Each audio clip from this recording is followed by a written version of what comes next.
Bom, galera, começando então a nossa revisão de Sociologia, parte 2. Hoje nós temos aqui, finalizando aquele assunto sobre o movimento negro no Brasil e a história desse movimento, né? Como é que foi as influências, como foram as influências que esse movimento sofreu, o que é estratificação social, mobilidade social, assuntos que nós já vimos, mas hoje vamos dar uma recapitulada para vocês relembrarem, tá? Bom, primeiro slide aqui vem falando sobre a questão da mestiçagem, né? E o nosso livro aborda bem esse tema, perguntando se isso era um defeito ou uma qualidade do povo brasileiro. Antes, né, nós vimos na recapitulação da aula passada, né, nós vimos na revisão que era considerado um defeito, um problema do Brasil ser um país mestiço. E isso foi por muito tempo, né, até usado métodos científicos, né, claro que sem nenhuma comprovação, para dizer que o Brasil era um país atrasado e seria sempre um país atrasado por conta da qualidade do seu povo, né, que era muito mestiço. Mas depois da década de 40, a gente tem aí um outro movimento tentando exaltar essa mestiçagem, né? Ali, a partir da década de 30, mas mais forte na década de 40, Getúlio Vargas vem também com alguns projetos tentando exaltar a mestiçagem do povo brasileiro como uma qualidade, né? Para quê? Para que o povo brasileiro se sentisse né, com a estima mais alta e para que essa beleza, essa qualidade atraísse também as pessoas de fora, os turistas, também os investimentos, né? Nada é à toa, né? Na política, as coisas não são feitas exatamente só para alegrar, para a alegria da galera, né? E aí veio um carinha também aí, ó, Gilberto Freire, já falamos dele. Gilberto Freire fez um livro chamado Casa Grande Senzala, e nesse livro ele falava sobre o Brasil ser um paraíso racial, um paraíso onde havia uma democracia racial, geral se dá bem, que país maneiro. Aqui o povo não tem esse negócio de racismo, porque, segundo Gilberto Freire, no Brasil, as várias etnias, né, que se misturaram, elas se davam muito bem desde a colonização, porque, de acordo com ele, o povo português, né, os europeus, quando aqui chegaram, se integraram perfeitamente com os indígenas, aprenderam seus costumes, ensinaram também um pouco da sua cultura, e quando foi inserido o negro também no nosso país, houve uma harmonia, né? Todo mundo conseguia se entender numa boa, segundo Gilberto Freire. E, por conta desse bom relacionamento, a gente não tinha racismo no Brasil. Isso era uma teoria do Gilberto Freire, né? E aí, depois desse livro dele, que causou um grande rebuliço, assim, foi tremendamente aceito na época, né? Algumas pessoas questionaram, mas na época foi muito bem visto, né? O Brasil começou a ganhar uma fama de um lugar onde não existia racismo. Ó, que beleza, né? Que bom se fosse mesmo. E aí passamos a ter uma situação no Brasil. Começou-se a valorizar a cultura negra, a capoeira, a comida de origem africana, as palavras, os contos, as brincadeiras, as festas, né? A religião, tudo que tinha a ver com a cultura afro, começou a ter uma valorização. Porém, apesar disso, existia um problema nisso aí. Valorizavam a cultura, mas começaram a negar e a abafar a desigualdade social. Então, ser negro é bonito, a cultura negra, a cultura afro é muito linda, porém, não existe desigualdade no Brasil. Todos somos iguais. Além de não ter racismo, a gente também, o negro vive muito bem no Brasil, todo mundo vive de forma harmônica, o negro é muito feliz, faz muitas festas, né? E aí geral é o negro, não tem essa coisa da diferença. E a partir do momento que você começa a negar a desigualdade social, as pessoas começam a acreditar que é um paraíso mesmo, né? Já que a cultura é maravilhosa, a mestiçagem deu super certo e não tem desigualdade social, pô, o Brasil é o lugar onde eu quero viver, porque lá é o paraíso. Estamos no céu e não sabemos. E aí, gente, é claro que, como isso não era verdade, né?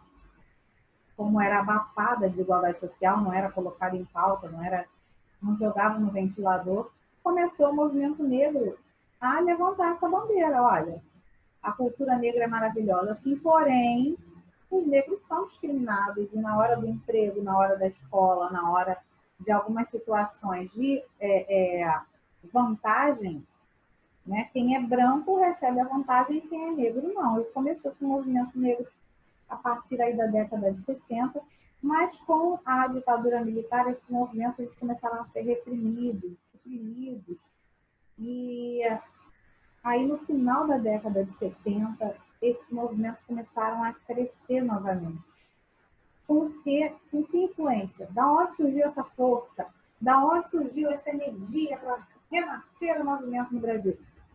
Graças à influência norte-americana e também à influência da África do Sul, né? Estava acontecendo todo o movimento lá nos Estados Unidos, os Panteras Negras, né? Que era um grupo que saía em defesa da raça negra, da cultura e da valorização da pessoa negra, né? Das oportunidades para os negros. E aí, esse movimento nos Estados Unidos começou a influenciar muitos brasileiros, e os brasileiros começaram também a lutar, a criar grupos, a criar associações que valorizassem a pessoa do negro, que elevassem realmente a autoestima, mas através de oportunidades de emprego, oportunidades de mudança social, de uma mobilidade que é necessária a todo ser humano. E aí a gente vem falando agora justamente sobre essa palavra, mobilidade social, né? A gente sabe que a mobilidade social, vou até passar aqui um pouquinho no slide mais para frente, para a gente falar o que é a mobilidade social. A mobilidade social é uma mudança de posição de uma classe para outra. Quando você tem a possibilidade de mudar de um extrato, né, como se chama em outras sociedades, como se chamava nas sociedades antigas, lá na época medieval, era extrato social, né? Quando você muda de uma zona para outra, você está tendo uma mobilidade.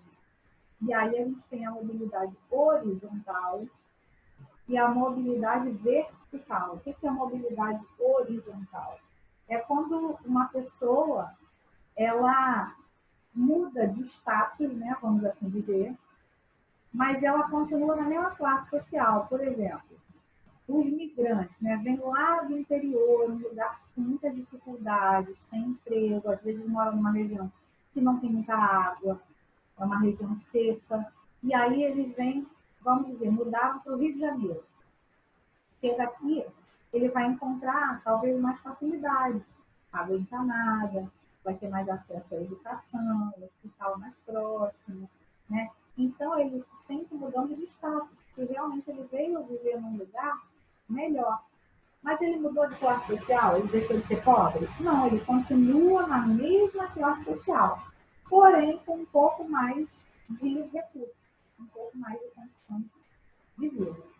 Os títulos de honra. O que são títulos de honra? Vamos dizer que um rapaz é voluntário na Igreja Católica, onde ele frequenta desde pequeno, e aí ele cresce, continua como voluntário e ele é reconhecido como uma pessoa que faz um excelente trabalho ali na comunidade onde ele vive, né? Como voluntário na igreja. E aí ele é chamado para ser um diácono na igreja. Ou seja, é um título de honra, ele vai se sentir muito honrado em receber esse título de diácono, mas ele mudou a classe social. Se ele era pobre, ele deixa de ser pobre? Não, ele continua na mesma classe. Se ele era rico, ele deixa de ser rico? Não, ele continua rico, né? Então, não existe uma diferença social. A pessoa ela apenas ganha uma mudança de status, né? É como se Facebook ela colocasse, meu status agora é de morador do Rio de Janeiro, mas eu nasci no interior de... Opa,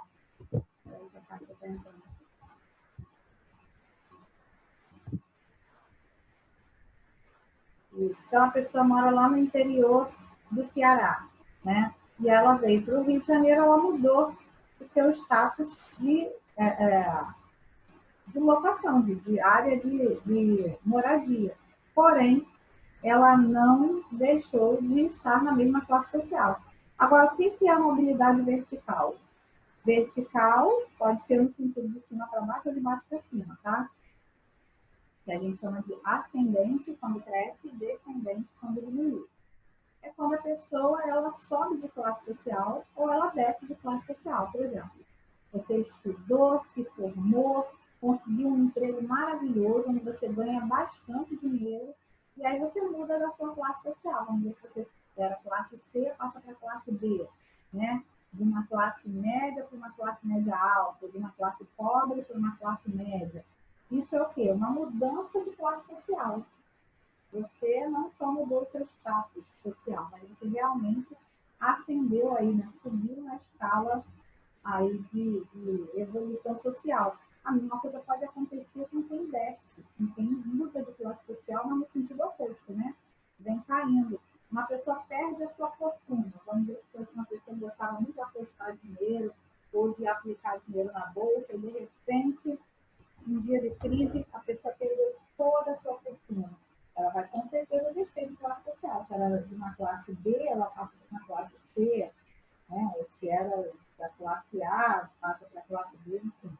É uma mobilidade social. Todo ser humano tem direito a ter essa mobilidade. Eu tenho que ter direito a essa mobilidade. E o que acontece no caso da pessoa que não consegue essa mobilidade social, né? Que é o que a gente está falando aqui. As pesquisas indicam no Brasil que as pessoas negras elas têm mais dificuldade de ter mobilidade social por conta do preconceito, né? Que ainda existe, ainda é muito arraigado na nossa sociedade. Então a gente tem sempre que combater o racismo, a gente tem sempre que dizer não às atitudes racistas. A gente está num período, né, numa semana onde a gente ouviu aí várias falas.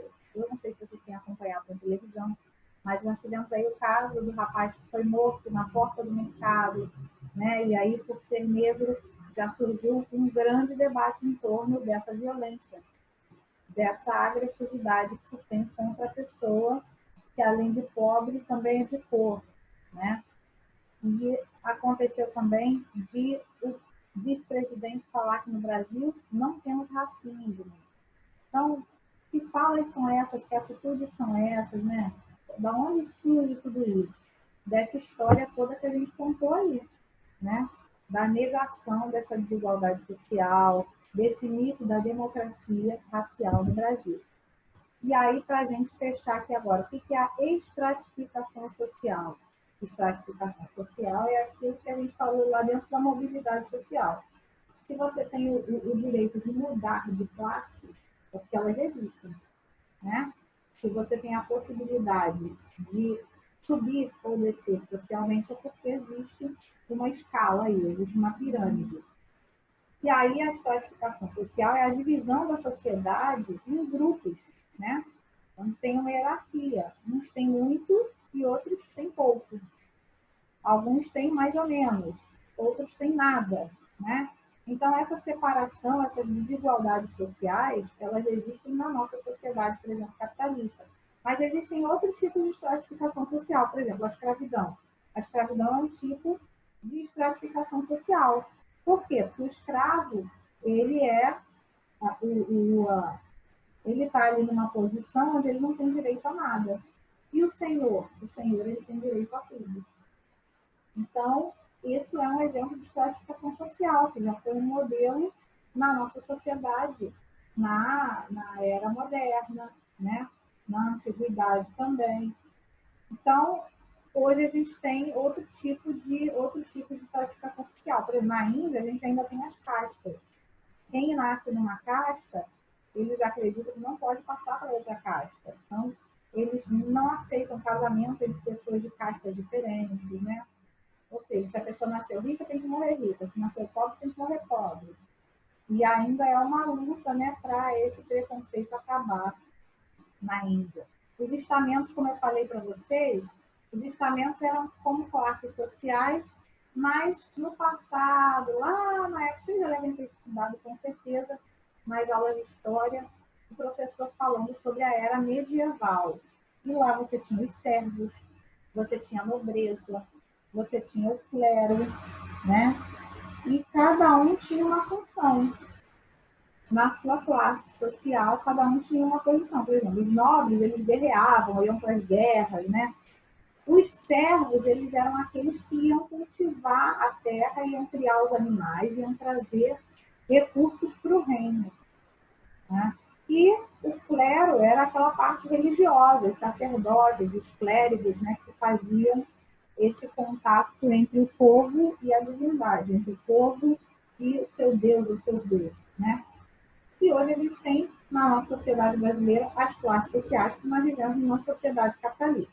Então, aqui a gente tem uma pirâmide social que mostra o quê? Geralmente, essa pirâmide está até mal desenhada, né? Porque geralmente a gente tem uma camada bem grossa embaixo, que são os mais pobres. Depois a gente tem uma camada mais fininha em cima, que é a classe média. Depois a gente tem uma camada mais fininha ainda, que são os ricos. E lá no topo, lá em cima, naquela escala bem no alto, naquele topo bem agudo ali, bem fininho, a gente tem os muito ricos, que são os bilionários, aquelas pessoas que têm grandes e grandes fortunas, empresários com várias redes, assim, de lojas, redes de, enfim, né, que se juntam e são sócios em empresas nacionais e multinacionais.